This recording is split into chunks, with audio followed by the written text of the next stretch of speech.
I had a question. Going to previous courses myself, and I'm as well as you guys, you can't help but notice, but sometimes the instructors have a lot of letters behind their name. And it's kind of like, one, why maybe you list all those, and two, do you need to have that many letters, and what does it maybe mean? I mean, some of it is probably that if they're teaching in group, they want to like prove that they've done, all of these things. They want to show some I mean, to some point, you need a some legend knowledge on all base. those acronyms to kind of look it up and okay, well, that means that means that. Yeah. And which Well, one I do you not think the have? misnomer is it implies wisdom, and you typically see it for really young therapists. So that's conflict.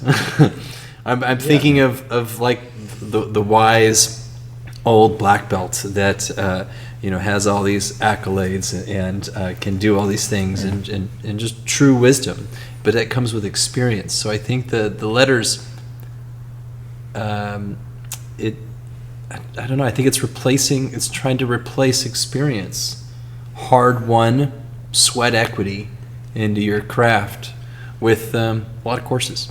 Now, if I look at the person and say they are an older individual that looks pretty seasoned, and they do have that many letters behind their name, there's probably some validity to how much wisdom and knowledge they have. Yeah. But I mean, to base someone's skill level solely on the alphabet behind their name is a bit debatable. It might just be to prove that you've done all of those things, or just say that you've done them all. I mean, you guys have taken lots of courses. You don't just throw all those. You have lots of certs. You don't just throw all those letters after your name, right? And then the other piece of this is like the cost portion of it is you don't really make more money with more letters after your name. No.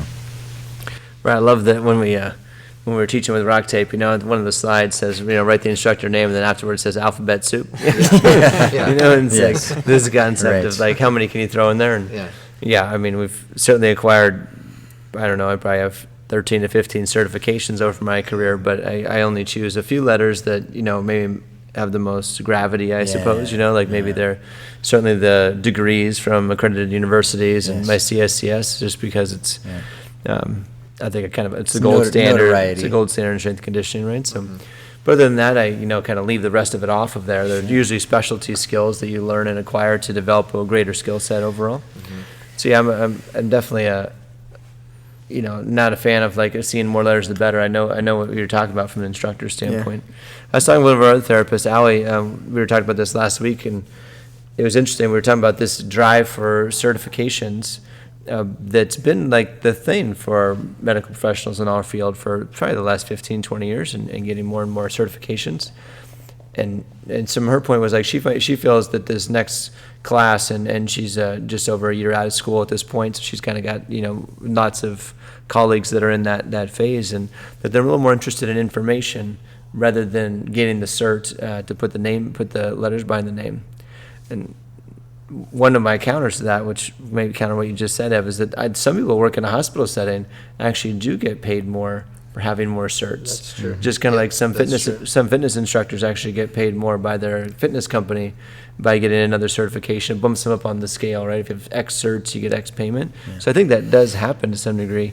I don't think it's credible, or I don't think it's we don't do that. Well, I think a little tail into the marketing component of this is if you think, say, 25 years ago, how many different types of certifications existed for a typical person in our industry, and now fast track maybe 10 years ago, and then now 10 years ago, and I think that they've grown, they've become interesting and different, and I think there's possibly more marketing at stake here than actual science. That's my point, because if it's not science, it's art. We do two things: science and art. And I'm not going to say because I saw Picasso, I'm now certified in Picasso. So it's kind of silly to certify art.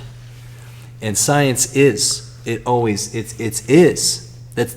We're not arguing science. How many letters can say I know science?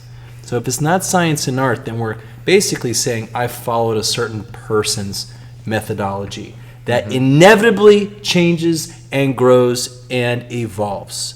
So it's dated. When you have some letters 5 years later, who cares? We're probably on to the next method of whoever's really, really popular. That's a great point.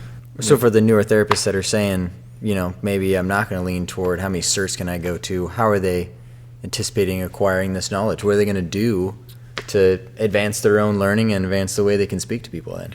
Yeah, the great question. I don't have the answer to it, but I do think that people take in information is interesting nowadays. In much more brief segments. For example, things like this, like a podcast, or things like Instagram, or it's amazing how people grab information from those things and it becomes factual, which is incredible. Well, it's the iceberg, right? It's the iceberg. You get someone that's extremely intelligent. Maybe they do have a bunch of letters behind their name. Maybe they have 0, but they're extremely intelligent in a certain topic, and they can simplify it with very simple sentences. What the novice learner will do is they'll take those simple sentences, and that in its entirety is truth, rather than diving deeper and looking at what's below the water of the entire iceberg and finding out for themselves. So I think it's mildly dangerous to say that I don't want to go and get certified or whatever it is that you don't want to do and go to weekend courses, because you do dive deeper into that science. I could teach someone how to put tape on their knee. I could teach someone how to put tape on a patient's knee,